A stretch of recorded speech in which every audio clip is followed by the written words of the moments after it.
Meghan and Harry's moments prove they have good relationship with royal family. When the couple opened up, it proved just how little the public really understood about their lives in the palace. When Meghan married Prince Harry in a lavish ceremony in May 2018, it looked like a dream come true, and it stayed that way for a few months at least. Meghan also seemed to adapt to life as a working royal easily, and shone during their international tours. But just 18 months later, the couple admitted that they were unhappy with their lives in a gilded cage and stepped down as senior royals. And this week, after a year of silence, they opened up to Oprah about what their lives were really like behind the scenes.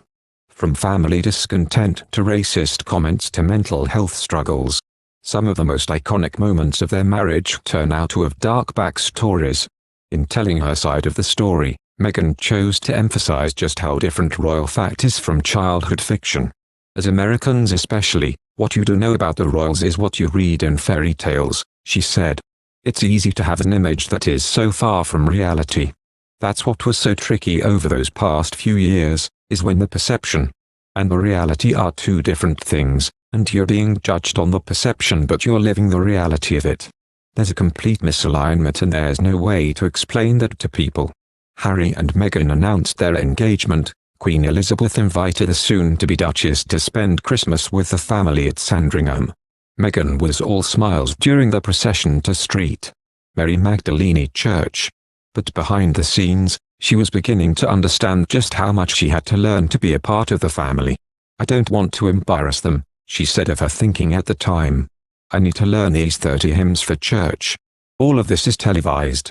We were doing the training behind the scenes, because I just wanted to make them proud. Though the Flower Girls got plenty of attention for their adorable dresses, the decision for what they were going to wear was not without issue. Previously, Meghan and Kate Middleton had argued about whether or not the girls should wear pantyhose, and that the argument left Kate in tears. However, when Meghan discussed the event, she told Oprah that Kate had actually made her cry. I don't say that to be disparaging to anyone, because it was a really hard week of the wedding, Meghan added. She was upset about something, but she owned it, and she apologized. And she brought me flowers and a note, apologizing. Meghan and the Queen had an early rapport that has seemingly survived the upheaval of the last year. In the Oprah interview, Meghan shared a few details about what her first solo trip with the monarch was like behind the scenes. It made me think of my grandmother, where she's always been warm and inviting, she said. She gave me beautiful pearl earrings and a matching necklace. And we were in the car going between engagements, and she has a blanket that sits across her knees for warmth. And it was chilly, and she was like, Meghan, come on and put it over my knees as well. On the tour, Meghan proved that she had what it takes to do the job of a working royal. Throngs of well-wishers gathered to greet her, and she was able to connect with them instantly. But this was also the moment when Meghan began to feel doubts. After we had gotten back from our Australia tour, we talked about when things really started to turn, when I knew we weren't being protected, she told Oprah. And it was during that part of my pregnancy, especially, that I started to understand what our continued reality was going to look like.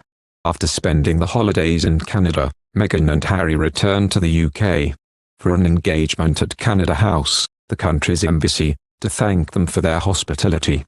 The next day, they would announce their bombshell royal exit.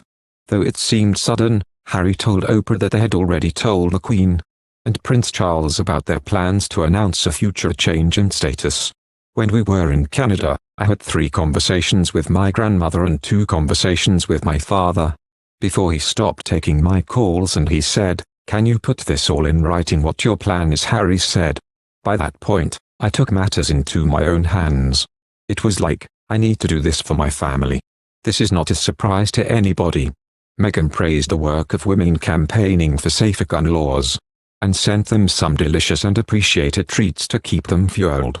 Shannon Watts of Moms Demand Action revealed on Wednesday that the organization had received a personal note from the Duchess of Sussex. At Moms Demand, volunteers and staff have been working around the clock for weeks. So it was moving to receive such a supportive note and snacks from the Duchess of Sussex today. Watts shared on Twitter along with a photo of the note. Watts later followed up with another tweet, lots of questions about the snacks. Donuts, bagels, the works, coffee, cookies, etc. Delicious and appreciated. Meghan's note was on stationery featuring her royal monogram, a simple cursive end topped by a crown. Good afternoon, ladies. The mom of 2 sons Archie and daughter Lilibet, one wrote. To each of you and your fearless leader, Shannon. A huge thank you for the work you are doing to keep our kids, families, and communities safe.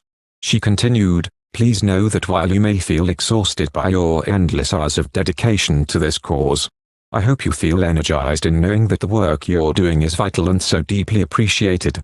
As a mom, as a friend, thank you so much. Thank you for watching. If you like our video, would you please help us like, share and subscribe our channel. Wish you happy to see our videos. Thank you very much.